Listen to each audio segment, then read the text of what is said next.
Dedee Pfieffer, welcome to the podcast. Well, thank you, Mark, for having me. Yeah, thank you for joining me. Uh, so Dedee Pfieffer, you are a professional actress. You're a television and movie star. You've been in the acting business for a long time. And I was reading that you took about 10 years off and you went back to school. You went back to college and I think back for a master's degree. Tell me a little bit about that. Like what, because I'm sure when you took 10 years off, you probably weren't thinking I'll take 10 years off and come back again. Like what led to that decision? Why did you decide to leave work and go back to school? Wow, Mark, what a great question. And you're right on. I never meant to take 10 years off because I didn't know what I was doing. And I love when people say go back to school. I graduated in 1982. So if I'm 58, so if you do the math, when I graduated, I went right into the work field because that's what you did back then. So I was very fortunate to have worked as an actor and producer and what have you. And then about 13 years ago, I decided that I kind of came to a place in my life and my career as a single mother as well, and someone with an addiction that was not being acknowledged because I was high functioning alcoholic, that I decided I wanted to take a break so I could help people. So I thought I would go to literally walked up to a community college and was like, hey, I want to get a degree and help people. And they were like, well, what do you want to do, ma'am? I go, I don't know, I just want to help people. So I had not a clue of what I was doing. So they said, well, how about a psych degree? I said, okay, that sounds good. So I started this academic journey not knowing anything. I'd never worked on a computer, never done I barely graduated in 82, so needless to say, prerequisites were a must. So, and I had two kids in tow, like I said, a single mom. So I had to make sure that they were provided for first, meaning taekwondo, school, all that. So I tried to squeak in my education in between that. But it was an amazing 10-year journey. I discovered I had a learning disability that was accommodated for. And then all of a sudden my academic journey went from me thinking I was stupid in grade school to actually, I discovered I'm quite bright. I just needed help. I needed extra help. And within that journey, something more profound happened. My 9th year in college, my alcoholism finally caught up with me and kneecapped me, and I went to rehab, and I started my journey 4 years ago with my recovery for alcoholism. And then I finished my last year at UCLA as a social worker and started the pilot of Big Sky at the same time while discovering my sober legs. And now I'm recovering out loud and really excited to be on your show to talk about it. Oh, that's great. So currently right now you're sober for about 4 years, or is it exactly 4 years? Yep. At the end of July, that was my 4-year sober birthday. Yeah. Oh, that's great. So before that, like, had you been drinking all along, like from when you were a teenager, or did you start later in life? Oh, yeah. I mean, my father, I learned from the best. My father's a high functioning alcoholic, and, sitting on dad's lap back in the day, sipping his Coors was love, Yeah. And them watching me wince was cute and funny. And all I noted was my dad paying attention to me. And to me, that was love and attention. So already the seeds were planted, not to mention the biology behind, addiction and what have you. So I was predisposition for it. Also, there's undiagnosed, untreated trauma. And we know that trauma and addiction love to tango. They're like peanut butter and jelly. They love each other, yet are separate things that need to be treated separately. So I grew up in a generation where we didn't talk about addiction. And it was literally the conversations, well, of course he drinks, look at your mom, right? And that's that generation. Also, I came from a generation of something happened to you, you lifted up yourself by the bootstrings and you just brushed it off and carried on. Didn't hurt, go. And that was strength, right? So I had to relearn all of everything I grew up with in my 50s when I got sober. Not just my education, but my learned experience, I feel, is what I want to give back to people, because I know I'm not alone in my the way I was raised, and the way I was taught to think about feelings and addiction and the social stigma that still surrounds it. These are interesting times right now. I'm extremely excited to be part of the solution, not the problem. Yeah, definitely. I think that we can help people now by just having a conversation, man, right? Just open up the conversation. Let's go. Oh, yeah, definitely. And I have kind of a theory about that. Like you hear so many people in Hollywood uh, have addiction problems with alcohol, and excuse me, a lot of people seem to think it's because that there's so many, that when you make it and you're in movies and on TV, that there's so many drugs around, there's access, everybody's pushing drugs in your face. But my theory is that it's not that there's any more drugs, or maybe there are, but that really the problem is that people who are very intelligent and creative, who probably would be more likely to get into that business, are at more risk for getting caught up in addiction. Because a lot of people can try drinking, they can try heroin, can try cocaine, and they put it down at some point. They don't get addicted. But I believe that some of the people who get addicted and have the most difficulty stopping are high functioning, very creative people. And what do you think about that? Do you feel like that was part of your experience with addiction? Yeah, I do think there's a lot of truth in what you just said. I do believe that there are normies, and I believe there's people who actually have addictions because they're, so for instance, two people could go to war, fight the same battle, and come back, and one has PTSD and the other one doesn't, right? But they experience the same experience. So it's the same thing with someone with an addiction and someone who may be using alcohol in the moment to self-medicate. They're going to respond differently to alcohol and what have you, and use it differently, and that whole thing. So are there more drugs? I don't know if I would say there's more drugs. They're always there, right? But are you predisposition to addiction? Like I don't understand the person who leaves a half a glass of wine at the table. Who does that? In my world, in my addicted head, nobody does that. That's a perfect glass of wine. You got to finish that. Whereas a normie goes, well, I was finished. But someone with an addiction is not even close to being finished, right? So, and it's also, there's the chemical part of the brain. There's a theory about that. Some agree, some disagree. Whether or not you believe in the biology of addiction and the being predisposed is certainly your opinion and your journey. But I think being open to all of that is really important. But you're absolutely right when it comes to artists. People who generally are drawn to acting or writing, directing, anything to do with, music, just the arts, are almost always going to be more open and vulnerable to feelings and emotions. That's how you tap into that part of you.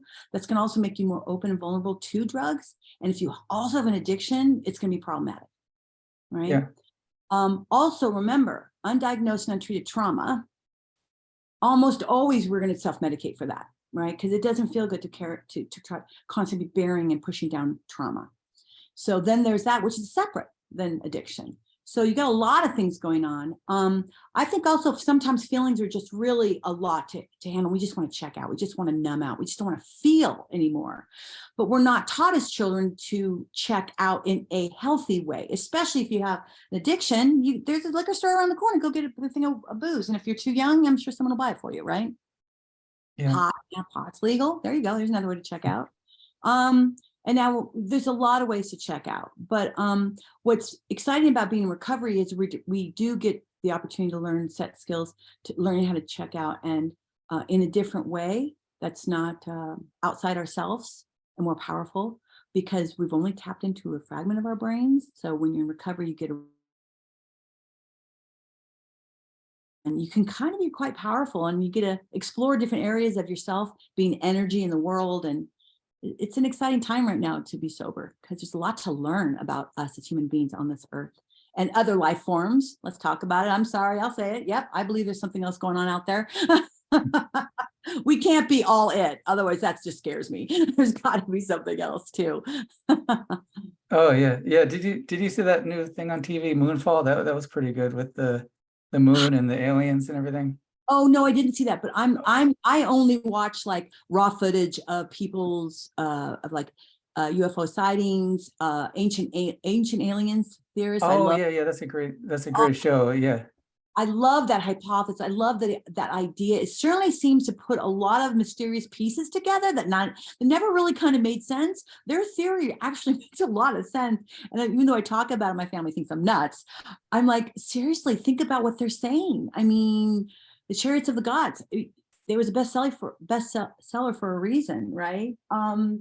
It's just so interesting to think about that as a possibility. I think it's an exciting time to be alive right now. And when you're sober, away from your addiction, and your addiction isn't kneecapping you, you have the opportunity to be clear-headed, to explore phenomenons and mysteries of the world. That's kind of exciting. I think it's my new addiction. Oh, definitely. Yeah, it's definitely interesting. I was curious. So did you go to rehab initially?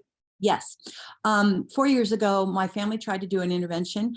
And at that same moment in time, I do believe Mother Earth or something was overseeing me and taking care of me, because at that point I had been looking at 800 numbers on TV, 1-800 Anonymous Addiction and stuff like that. I just was so riddled with shame and fear and helplessness and feeling like a big loser. I didn't know how to ask for help. And so when my family came to me and said, we'd like to do an intervention, I said, okay, I'll go. Just take care of my animals and my children. And they were very shocked that I didn't tell them to F off. They were very shocked that I didn't, once again, attack them. Because, when you talk to somebody who's active in their disease and they're not ready, you will get attacked. That's the addict protecting itself and keeping its voice and remaining in the driver's seat of your body, soul, and mind, right? So somehow my addict had, I don't know, got exhausted, and the authentic self came peeking through for a moment in time to say, okay, I'm ready. And I went 2 days later. I was in intensive 30-day intensive rehab. And I will say this, Mark, I always felt like an outsider. Not uncommon when you hear addicts say they've always felt like they didn't fit in. That was me. I still don't feel like I fit in, but let me tell you, when I went to rehab, I found my peeps. I found people like me.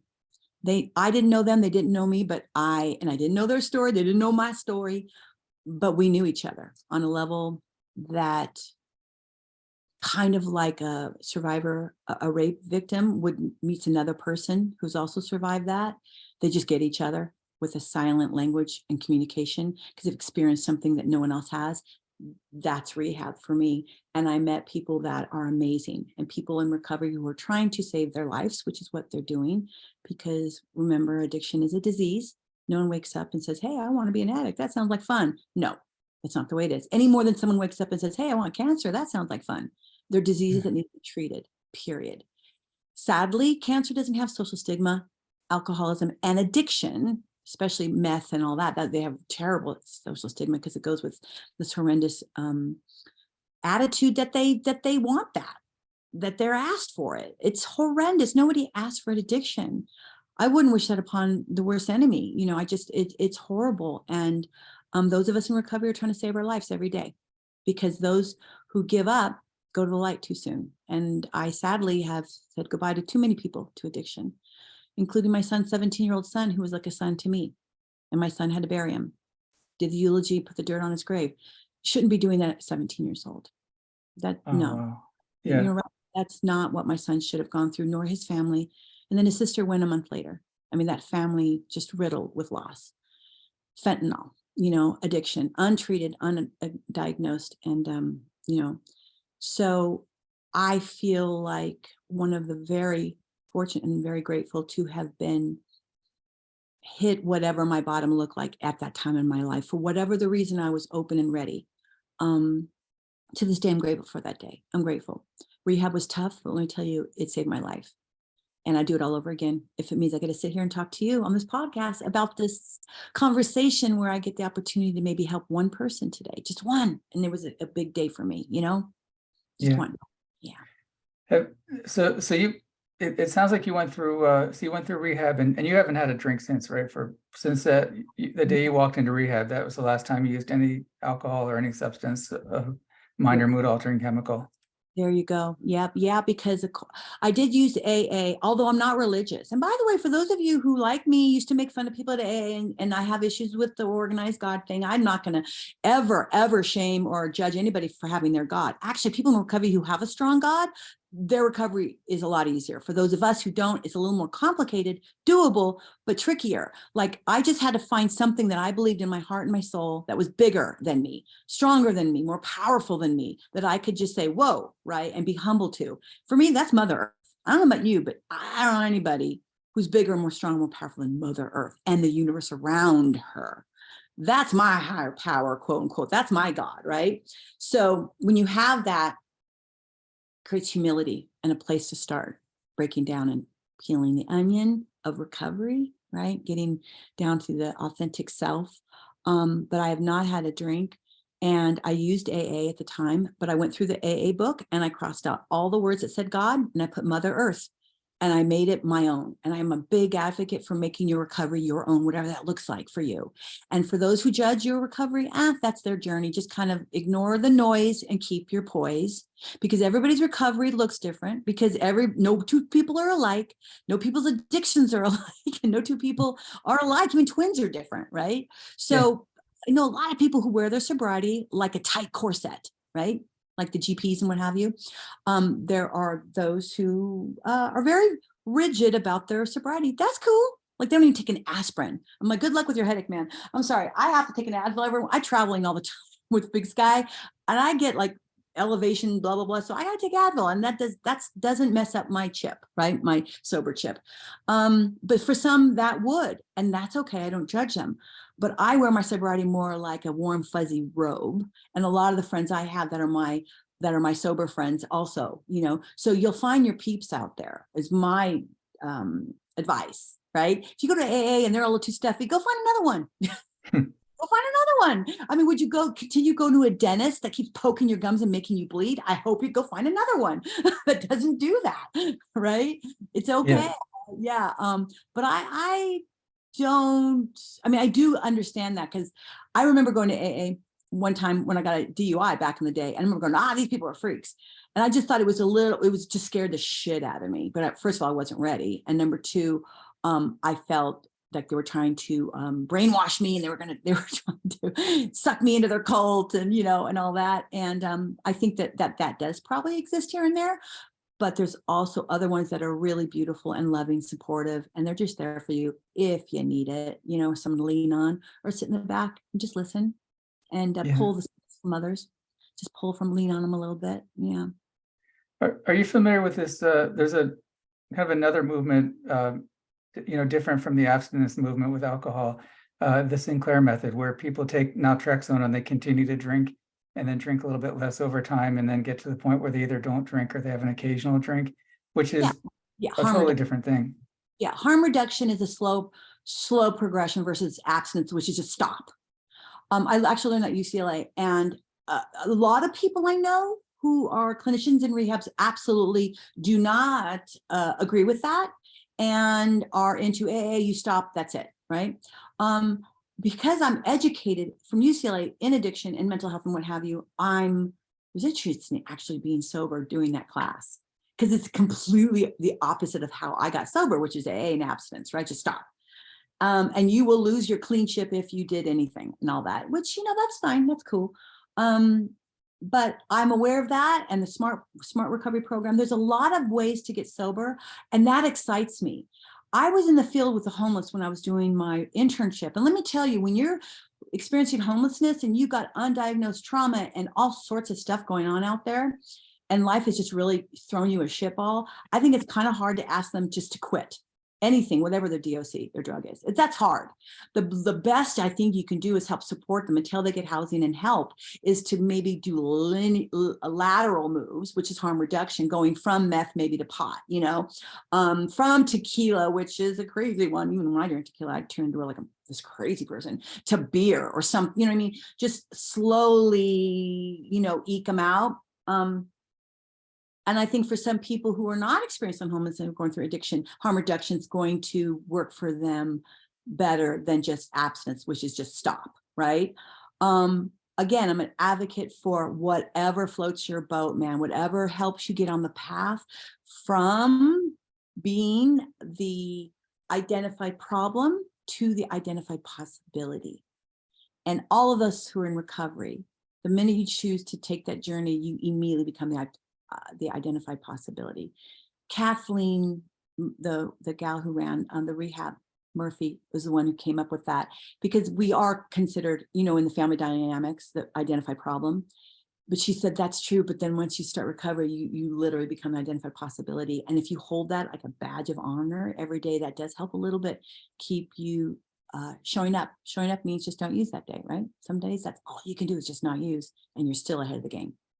All right, right? Oh yeah, definitely. Yeah, definitely. That's Yeah, so, oh, I forgot what I was gonna say. That's okay. I do that all the time to people. Yeah. Let's see, I asked you about that St. Clair method and going to rehab and, um, oh, it was right on the tip of my tongue. I was thinking about it just a second ago. Mhm. What do you, so, now, oh, you meant when you were talking, yeah, well, I know what it was. So you've been through this whole education, the psychology. Did you graduate with a master's in psychology? I graduated with a bachelor's of psych and a master's of social work from UCLA. No, actually, I'm sorry. My bachelor's of psych was from CSUN, California State Northridge University, or yeah, that. You'd be surprised that I college education. I can't even talk. So I do have a background in psych, but then my area of concentration became mental health and the homeless and addiction. So I chose the social work program at UCLA because it's incredibly diverse. Our education revolved around biopsychosocial and macro, meso, and micro. So it was a really well diversified degree. And at the time, I remember thinking, why are they making me study all this stuff? It has nothing to do with what I'm interested in. Wow, they prepped us to get into the world and be able to have strong smart conversations with people. So, upstream versus downstream perspectives, right? And getting involved on a policy level, versus always being in the field collecting data and working with old systems that are broken, right? Social workers can only do so much when you're working with a broken system. I'm sorry, that's just the way it is. And they're the most underpaid people. It's kind of crazy. You don't go into social work because you want to get rich. People go into social work because they care about people. They just get beat up because of the broken systems, which is why I don't work with children, because I can't. That really bothers me. So those who go into that are just saints, if you ask me. Yeah. So I worked with adults, and yeah, and I'm really excited that I had the opportunity to get back on Big Sky, because it's giving me like this platform to talk to you, right? You wouldn't even know I was alive if I was just out there in the field doing one-on-one clinician work, but getting back on screen is enabling me to give me this platform to help people on a larger scale. And I hijack all my Big Sky interviews to talk about addiction or mental health, because it's a great opportunity to do that. And I personally think we're ready to listen now. We're ready to be educated. And hopefully one thing I say can help educate somebody on something, and make them feel like, oh, that's what it looks like to have just a conversation about things that are hard to talk about. Right. Yeah, definitely. And, I would have been happy to talk to you and get your story out there, even if you didn't decide not to go back to Big Sky. Okay. But I have yeah, so the thing about being educated, that's actually really interesting, because there's some of the rehabs that the people that work in rehab are people that may just have like a very minimal certificate. Maybe they went for a month to a training program, they get a certificate in addiction counseling or whatever they call it. And there's a study that I had read about, I don't remember the details, but that they showed that the people with more education in addiction and psychology are much better at helping people and being less confrontational and more open-minded and just getting better results. And so when people go to a rehab and they're kind of like beat over the head by these people in the rehab that work there, you think you're going to go into a medical facility and have nurses and doctors all around you. And then you discover that the people working there, maybe the reason they're there is that they were addicted themselves and now they're in recovery and they got a certificate. And, you definitely need more people going through what you've gone through, like a full education and fully, really knowing, learning about how the brain works and what addiction is and how to work with people and being open-minded about that there are different paths of recovery. Yeah, I agree with you. I think that anything that's linear is not always the best way to go. Meaning, I come from one of my internships was LA Family Housing. And one of the things that they are really proud that they do, which is very effective, is they have a multidisciplinary wraparound philosophy, right? They have a small team that goes out into the field which contains a specialist in addiction, a specialist in mental health, a peer advocate, the guru of all outreach, this guy named Eric, who's amazing, and then of course an intern, right? And that was me. And this is a multidisciplinary small group that goes out and approaches each person. We come to where they're at, right? And one of us is going to resonate with that person. not all of us, but one of us, and we have to let them tell us who that is. But we come at them from a multi-layered perspective, not just linear. And I'm a big fan of that because I think it's really effective. So you're talking about someone who is, say, for instance, a peer advocate, someone who's experiencing addiction. That's fantastic. But then where's the other levels of that, right? And I think that one complements the other. You have someone who's learned it and educated, the biology of it, or the brain, the predisposition, all the bio part, biology of it, and then you maybe throw a social worker in there who understands culture, who understands environment, right? Nature versus nurture, and then you throw a peer advocate in there, and then you show them what it looks like to have gone through what they've gone through. So you show them almost like a little slice of the future with people who are going to come in with their expertise, but you got to keep that ego at the door, man. You got to let, John over here or Cindy over there do what they do, right? If we're looking at addiction, not trauma, or vice versa, you got to let that person in the group kind of come step forward to start the conversation and go from there. And right. And the assessments should also be very individual. I feel just checking boxes on a departmental health, questionnaire, and then checking the box in the DSM-5, and then making an assessment so the insurance pays for it and give them some drugs, and then maybe a little therapy here and there. I think we're past that now. We got to go deeper, richer, more. And my philosophy is let the client tell you what they need and see if you can provide them. If not, then you need to bring someone else on your team who can help out. How about that? Yeah. How about that? Be big enough of a man, woman, they to say, ooh, I don't know if I'm educated enough to deal with this person's trauma. They got addiction. I understand the addiction part, but then that's some deep trauma. Oh, I better bring somebody else in here who understands trauma. And then we work together. Right? Yeah. Yeah. And trauma is a major issue. Now, do you now what do you think of this whole thing? Like just very recently, it's in the news that they're saying that a lot of these psych drugs that people go on, like if you go to a psychiatrist and you might think that they're going to put you on a couch and give you a psychoanalysis like Freud or something, like that doesn't really happen at psychiatrists anymore. You go to the psychiatrist and you're there for like maybe 5, 10, 15 minutes and you get a handful of prescriptions. And now they're saying a lot of the psych drugs are either ineffective or possibly even very toxic or harmful to the brain long-term.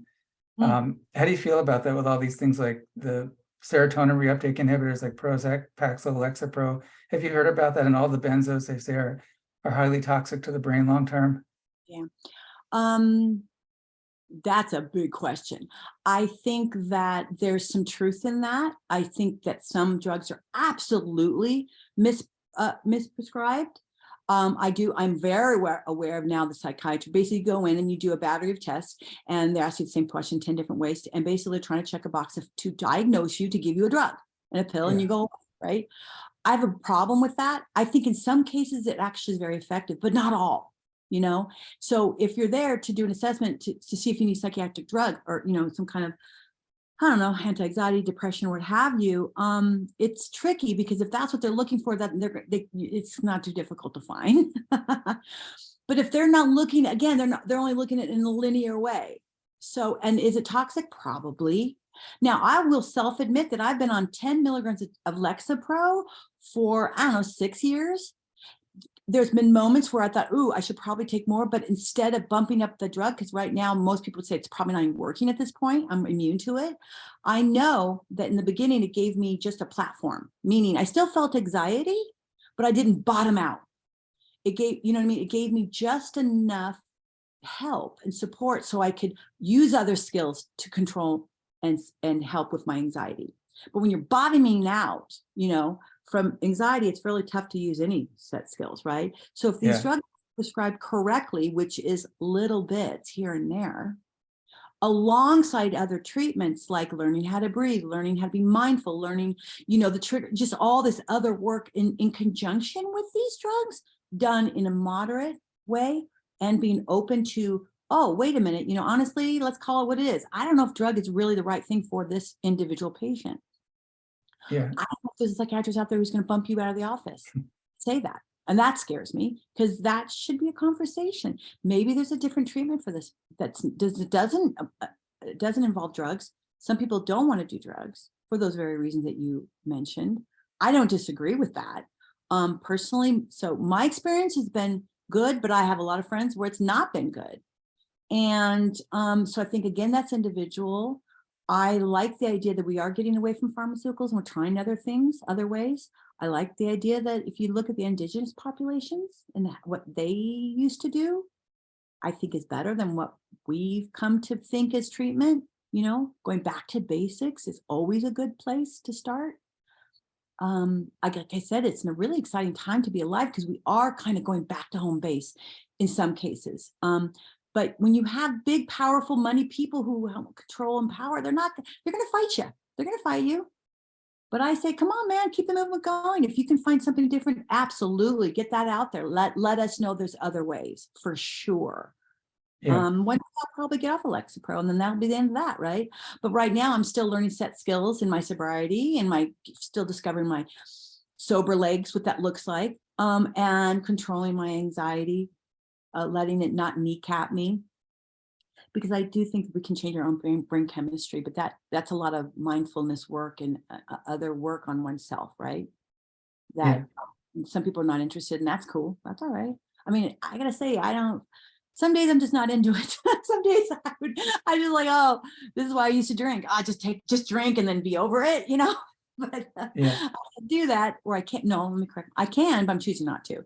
So I have to reach for other things, you know, in those moments. Yeah, there's definitely a lot of different kinds of therapy. There's CBT, cognitive behavioral therapy, DBT. Yeah, Yeah, DBT is huge right now. DBT, yeah. Yeah, what is that about? Yeah, what is DBT? Like, how would someone do that? How does that help? Well, I think just to make it in simple terms, DBT is more of an active therapy. It's about action. It's not just psychotherapy. We sit there and talk. It's not talk therapy. You're not gonna sit there and talk all day, right? DBT is very action. Which I good, because when you asking someone to get up off their butt and do something, physically do something, you know, you're giving them like homework, you're giving them things to do. They get that, to me, is being part of your treatment plan. That is, for me, being involved in it. And I think that's important.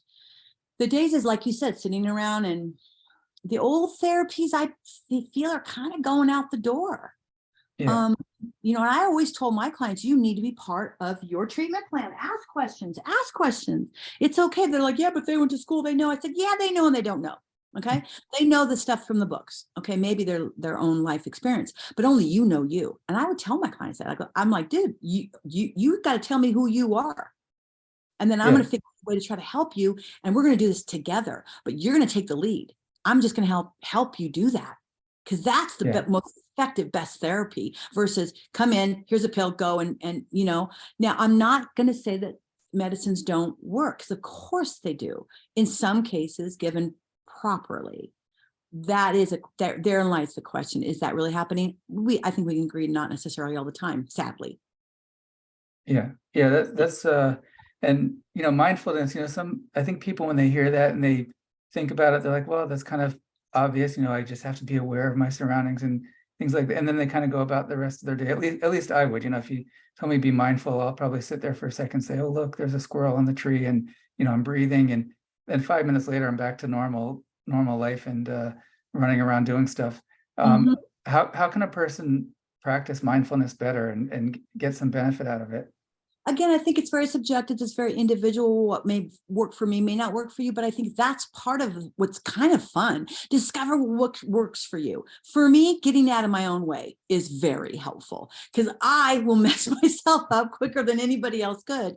And I think most people are like that. Our own narratives, by far, are so much more dangerous than anybody else, because we can be pretty cruel to ourselves in our heads, right? Doctors, you're ugly, you're fat, no one's gonna like you, you're old, you got wrinkles, you know, we can, I mean, I would never say that to any individual human being in my life, but boy, I have no troubles going at myself like that, right? So one of the things I was taught is get out of your own way. When you start to hear that narrative, that internal conversation, which is toxic and not helpful, get out of your own way and sometimes just throw yourself out of your thoughts. For me, I have to get up and walk out of the room, sometimes walk around the room. I'll go do laundry, go wash my coffee cup, text my sober friends, or I like to watch octopuses. Yeah. They're shapeshifters, man. Come on. You know, octopuses, are shapeshifters on Earth. So I don't know why, but for me, it takes me out of my head and I go, how do you just turn into a rock? You were this purple, orange looking, squid or octopus with eyes, multiple hearts, multiple brains, and you just turned into a rock. And now I don't know you. That gets me out of my head quicker than anything, but that's me, right? Because I think also anything to do with Mother Earth and these mysteries of the world get me out of my own way. For you, it could be something else. I don't know what that looks like for you, but here's where you get to discover that, right? That's super helpful. I find mindfulness for me sometimes is to do this too. When I start to have that internal conversation with myself, which is not helpful. It's, how do you say this? Look at your thought. Okay. So if I'm sitting here after this interview, I will do this. Okay, well, you talked too much. You said too much. You feel really vulnerable. You should have self-edited what you said. And this is what I'll start to do. And then I'll stop myself and say, wow, look at that thought. What was that about? That was like a drive-by. You just offered your vulnerability in an interview, Dedee, and then your internal conversation with yourself is to beat the shit out of yourself.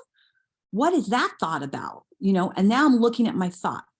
Then I'm looking at myself, looking at my thought. And all of a sudden, you're right. And if you keep doing that, literally stopping and looking at your thought or acknowledging your thought or questioning your thought or asking yourself, where's the forensic evidence to support your thought? How is it giving an interview, giving your heart a bad thing? Where's the evidence to support that, Dedee? That's just your old voice that just wants to come in and kneecap you. Go take a walk, girl. Go eat a piece of chocolate and get a big cup of coffee, because that's how you're going to reward yourself in sobriety. Chocolate and coffee. Or animals for me are incredibly healing. They center me. For me, that's me. For you, it's, I don't know what that looks like. For everybody, it's different. But I think discovering what will help you get out of your own way is a beautiful task and a little skill in being mindful. It helps calm you so you can be mindful. Because I think it's hard to go from 10 to 0. You know what I mean? Because if you're doing something where someone's asking you to be mindful, it's kind of hard. So baby steps to get there sometimes help. Just physically doing something, or, just moving. Get out of if you're sitting, stand up. If you're standing, sit. Like right now in this interview, I've moved around a few times.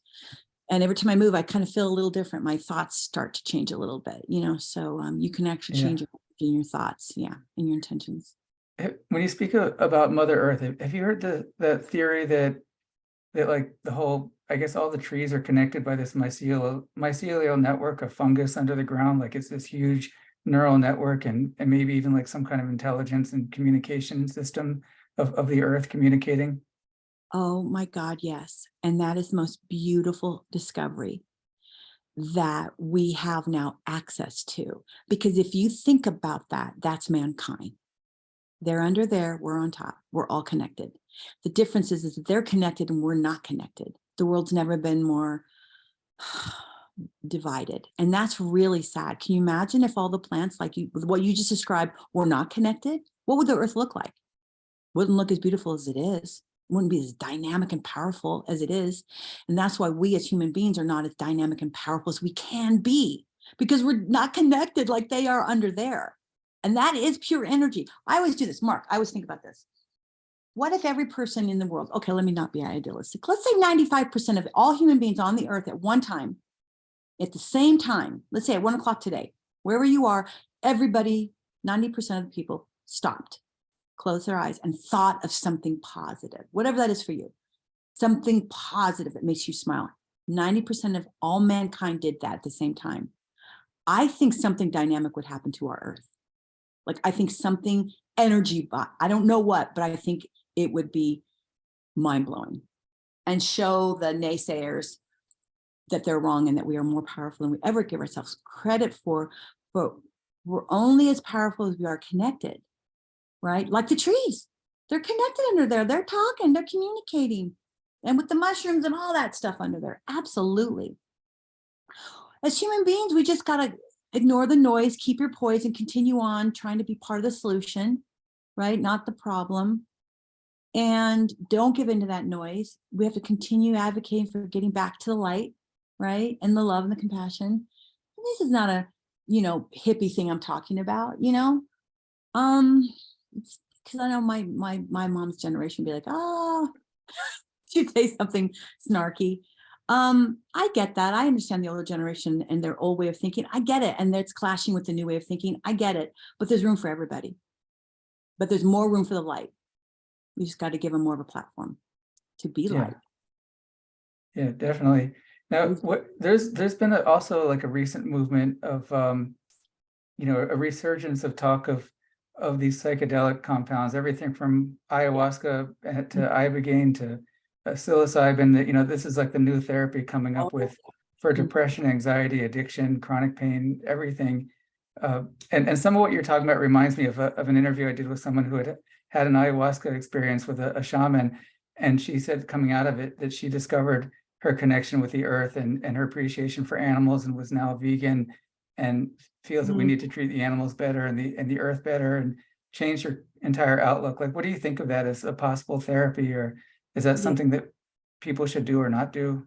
Mark, I can't believe you brought that up. I literally just had a conversation with my friend who I graduated from UCLA with. We had this conversation just last night. A lot of people I know are microdosing, is what you're talking about. And I probably get in a lot of trouble from the gal who ran my rehab, because she is not going to agree with what I'm going to say. And that's okay. That's cool. I feel that that's what I was kind of getting at earlier. When you go back to the indigenous population, the shamans, and how they used to use these, okay?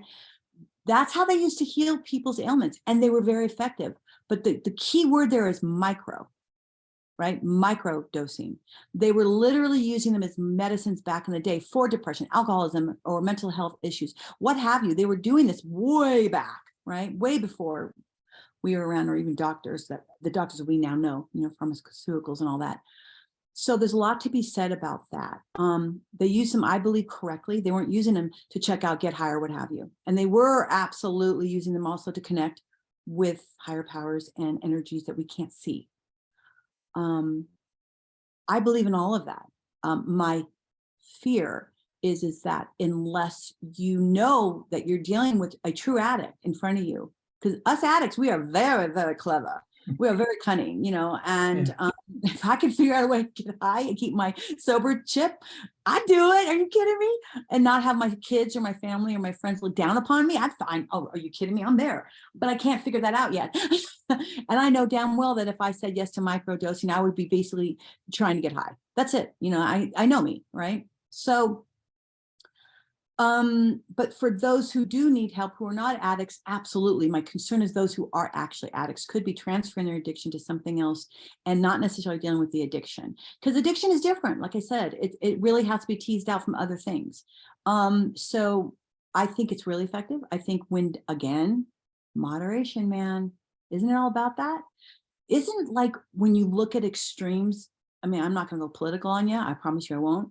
But anytime you go extreme one way or the other way, it's never a really good idea. Generally, the answer is somewhere in the middle. And I think with that, it's the same. But we do have to go back to where it was, how they used to use it, and be really careful. Because I know for a fact, micro dosing has been offered to some of my friends who are addicts. And I'm personally not sure if that's the smartest thing. We will see, right? I hope it doesn't lead them back into a relapse. But I don't know. I mean, I think that it's still new. And yeah, but I have heard it's really effective for like PTSD in soldiers and what have you, and bipolar and a lot of, yeah, absolutely. Hey, listen, I'm all into, if you're hurting, you're suffering, if there's a way that there's some treatments made to help you, please, absolutely. I'm the first one, I'll drive you there, right? But I just want to make sure that it's right. And if it's not, that's okay. We gotta switch it before it takes you to the light too soon. Because not everybody likes that stuff, right? Yeah, someone had told me about that with that MDMA therapy, the MDMA being like ecstasy, where normally when people take it recreationally, they run around falling in love with everybody. And this guy said, well, therapeutically, when it's used for PTSD, it can help a person to fall in love with themselves again and to forgive themselves for things, and some really beneficial things in that way. I think that's beautiful. If that's what it actually ends up doing, that is beautiful. That's awesome. Yeah, absolutely. Yeah, I'm getting in a lot of trouble. All the people who I got sober with and go, oh, She just said this on it. Yeah, I did. Okay, come on. Because again, I'm really trying to leave a lot of space and room for other things. I think it's really important through my sobriety. I was taught to be curious, not resistant. Yeah, Curiosity, right, is so important versus resistance, because you're open to all the information around you. Curiosity does not mean acceptance. It just means being curious and not resistant. So you can get all the information and then decide from there, right? yeah, Um, I wouldn't want to take anybody's choices away. And if that's something you want to try, great. I know for me, probably not a good idea. I won't be doing that anytime soon, just because my attic's too slippery, man. I don't trust her. She's locked in the trunk. I'm driving my car. That she's gonna drive us into a wall, man. No way. I don't trust yeah. her. So, and speaking of other kinds of therapy, like there's, of course, any kind of therapy that involves creativity, like creating art, music, painting, drawing, those are all excellent forms of therapy. Mhm.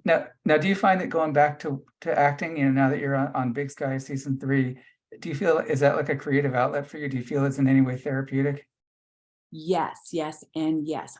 Like I said, went to academia for 10 years. So when I got back to acting, it was and with a year of sobriety, I still hadn't really gotten my sober legs underneath me yet. So it was all encompassing being back into the arts, all encompassing doing it sober, all encompassing having lived in the real world, in the encampments, under the freeways, with those experienced homeless, with the pit bulls, in the Department of Mental Health, being a clinician, learning all this really in the bowels of the world, our society, our culture, our community, being like with real people, and then going back to behind the cameras and sober. Wow, wow, and wow. I highly recommend for all artists to, if they're not already, go dabble in the real world, right? That's where you're going to get your art from. That's where you're going to pull your stuff from. And when you blend the two together, your art and the real world and all your life's lessons and learned experiences and education, all that's where it is. That's where you get to be very colorful as a person. And you can touch more people with your art, and yourself, Yeah. So it was shocking though. Let me tell you, it's like, this is weird doing this sober. I mean, I know I never drank while working, but that doesn't mean that I wasn't there at the happy hour the minute I was done Yeah. with the buying everybody drinks and then people I didn't know either too. Yeah. So you see, like, everything is connected. Like maybe like where at one point you might have thought like, wow, I wasted years of my life in addiction and years doing this or that. But when you put it all together, there's nothing really wasted. Every experience has some kind of usefulness or brings something to what you're doing now. Yes, and it's funny you bring that up, because sometimes I do that. Sometimes I'll look into the past and think of all the years I lost, quote unquote, being active in my disease, which is what it is, by the way. When you're using your DOC, your drug of choice, whatever that is, gambling, sex, heroin, wine, whatever, right? When you're addicted to something, you're active in your disease, and you do lose quality time with people that you love, and not to mention yourself. But when I go back there, the guilt can kneecap me. And I will start beating the shit out of myself, especially because I'm a single mom, right? And then I have to stop myself and say, Dedee, what would Kathleen tell you? And you know what she'd say? There's no healing back there, girl. There's no healing back there. Why are you going back there? The healing starts right here in the now, right? Yeah. Future ain't going to help you either, because that hasn't happened yet. So pulling shit from the past is not going to help you, because there's no healing back there. But if you have to pull something from back there to bring it into the present moment to keep you from doing something kind of stupid, then by all means, pull that puppy back. It's called rewinding the tape, right?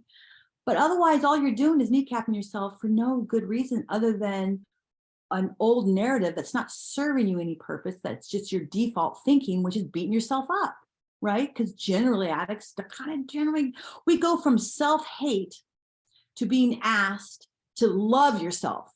And I said in my rehab, I said, oh, hold on. You told us all or nothing thinking is not healthy. You just told us black and white thinking is not healthy. But now we're expected to go from self-hate, self-loathing when you're in your addiction, to self-love.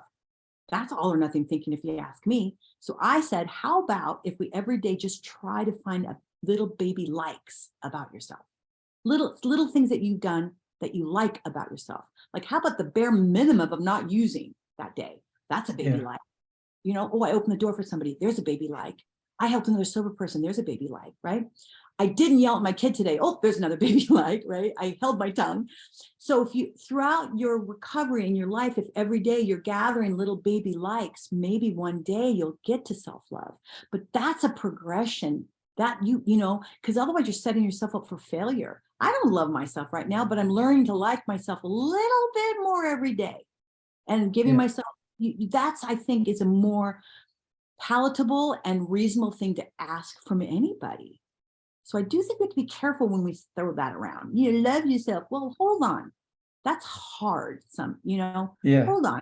It's just baby liking. Just find a baby like. And by the way, if you can't find even little things you like about yourself, then you got to start looking about how are you spending your days? What are you doing that you can't find one baby like about yourself that you did, right? Or that you didn't do, right? Yeah. Well, someone told me about a therapy where you take a baby picture of yourself and you fall in love with yourself as a baby by looking at baby pictures. Yeah. I remember that. I did that when one of my first therapists back in the 80s. Oof, yeah, she had me take my child out from inside me, give her a name, lead her do, and I put her on a chair across the room and I talked to her. Ooh, that's powerful. That was really Yeah. sad. I've never bawled so hard. Well, no, I did. I bawled in rehab too. Yeah. Oh, by the way, you know what happens when you cry? You release cortisol. You're a doctor, you know this. What am I talking about? Right? I think I heard this and I hope it's true, but tears, Kathleen always said, don't give people a tissue when they cry, because it's basically telling them to stop. Oh, okay. So when I remember first time I was bawling in front of her, I was thinking, why is she letting me just blabber all over myself? Like, why isn't she giving me a tissue? And she sat there and she was just hearing me and compassionate and beautiful, but the woman didn't give me a damn tissue. And by the end of it, I was like, oh, using my sleeves and my jacket. And I said, do you have a tissue? And she goes, oh yeah, they're in the. I go, why would you have it? She goes, I just think it's symbolic of saying, here's a tissue, stop. And I welcome your tears. They're beautiful and they're releasing cortisol. Cortisol is useful, but not so much these days. And it produces, and it's not always, sometimes it's good, we know, for fight or flight, right? But otherwise, cortisol, you can release it through your tears. Why not? Yeah. Extra cortisol you don't need, right? Yeah, but that's great though. That's interesting, just the idea of like letting someone cry and thinking that it's therapeutic and like not handing them the tissue because you're giving them that signal like don't cry, hold it in, which is not good. Right. I didn't even think about that. And and listen, don't get me wrong. I'm not like excited about when I cry and then all my tears and snot all over my shirt. But at the same time, you give me tissue, I will stop quicker than had you not. There's just that raw vulnerability about just being human with your emotions, you once with your emotions, and it's okay. It's actually quite beautiful. And again, we got to get rid of the stigma that, you crying all over yourself, it's a bad thing. It's a beautiful thing. Come on, let's just stop all that nonsense and the judgy stuff, right? That's just not helpful. Come on, we're in the millennium now. Let's move past that nonsense, Yeah. So so I don't want to keep you too long. Dedee Pfieffer, your show, Big Sky season 3. So I think we watched I think part of the first season. Now I need to get back to it because we really loved it. And I think we got sidetracked by another show. But my wife was telling me, she's like, you remember that show where the girls got kidnapped and they were in that truck and everything? I'm like, wait, that was the show? Like, why did we never finish that? So well, listen, your wife is a very smart woman. Mark, you need to get back to the show. You got to keep my butt employed. We're on our 3rd season, dude. We're already 2 episodes into our 3rd season. So you got some catching up to do with your girl. So tell your wife we love her and get you back on track. We have Reba McEntire this season. We got Jensen. Wow. Oh, okay. We're all going to be watching because the kids love her. Yeah. So we'll all be watching now. Lunch with her yesterday. What an amazing human being. I absolutely love her. First of all, we're both redheads, although I'm pretty a real redhead. I'm a colored one. We both wear boots. Okay. And she said she'd go UFO hunting with me. Yeah. So we're in New Mexico. We got to go look for UFO. Oh, wow. Yeah. Have you seen any yet? Well, you know what's funny? I saw something that I didn't know what the heck that was one night last year, because we've been here 2 years now. And I was like, what the hello, that what? It was a night and I don't know what it was. I can't tell you it was UFO, but I can tell you right now, it did not behave or look like a plane, drone, helicopter. Clear night. The stars here in New Mexico are huge and chunky. I mean, it's a gorgeous sky in New Mexico. So you see everything up there. There was no clouds and it just went floating by. And I went, okay, what is that? And then it disappeared and it never came back and there were no clouds. And I was like, I think I just saw one. I got teary-eyed, I'll be honest. I was like, thank you for showing yourself to me. Now my family's gonna think I'm really crazy. And I don't care because I know what I saw. I know what I saw. And I asked Reba, and she said she saw something the other night. She wasn't sure what it was either. She said jury's still out for her. But this is what an exciting time, right? We're all Yeah, the Navy says that they're real. They admit it, that they don't know what these things are and they're flying all around them all the time. Thank you. And those of us who've been believed for a long time have been considered crazy. And now all of a sudden we're not crazy. It's like, oh, whatever. I'm just like, this is why I think that it's so important that someone said they saw or they went through something. Don't laugh at them. Don't call them crazy. Let them have their truth, that's all. And now the phenomenons are kind of coming out now. So we're not alone. And trust me, if they wanted to hurt us, they would have done it by now. So chillax, you're okay. They're not going to come get you. They're not our enemies. You know what I mean? So don't use fear, just use curiosity. We can all get along. It's fine. Yeah. But Big Sky, Denise, my character, believes in UFOs too. So, and guess what? Denise is also sober. Oh, wow. That's great. Oh, so when you walk, that's right. You haven't seen. Okay, you got to catch up because the way we play Denise, which I really love, is just like, it's just who she is. It's not this big whole thing that she's sober. She just is, and it's really cool. And it's a beautiful way just to represent a sober character on a show. She's just one of the many women on the show. She happen to be sober, and they make her really approachable and lovable and all that stuff, which is really nice because I don't think that sobriety or people who are sober are often associated with fun or sexy or funny. Sometimes, the dry drunks make us look bad. But that's great. I mean, to some degree, you get to play yourself to some extent. I bring a lot of Dedee to Denise, not all, but a lot of me is in Denise. It's the first character I've played that's like that. And it's exciting. It's really fun because of all the work I've done on myself. And again, like I say, on my social media, Dedee Pfieffer Official, I do talk about mental health and addiction. And like I mentioned earlier, I hijack every single Big Sky interview I have and talk about addiction. And, in the hopes of helping people, so, and Denise is all about taking care of her girls and helping people as well. So it's super fun. Yeah. Yeah, and it is a great way to reach people. So yeah, thank you. Definitely, everybody listening, definitely go watch Big Sky, and they can follow you on social media. I'm sure.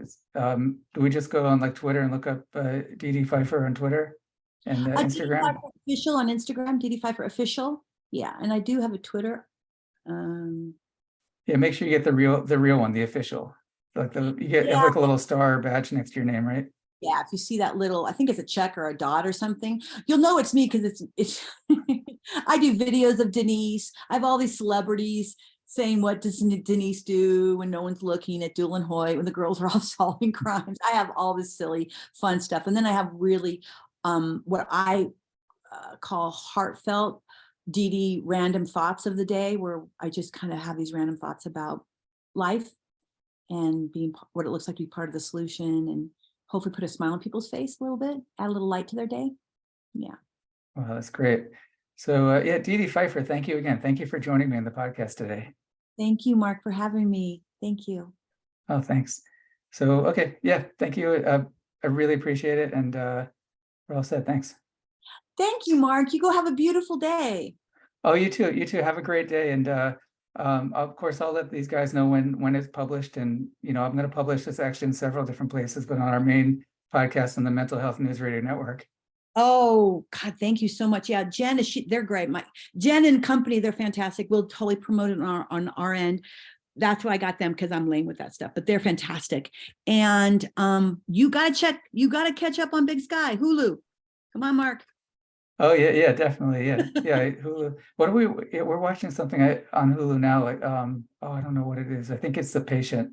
or something like that. Oh yeah, I saw the big billboard. That looks really good. Okay, I'll let you finish that, and then you got to get back to Big Sky because, like I said, this Wednesday we're on our third episode of our third season with Reba, and we got Rex Lynn, we got an Rosanna Arquette. We got a great cast this year. So Yeah, you we're got definitely gonna watch it. I think you just sold my kids with Reba, so I think the whole family's gonna be yeah. watching now.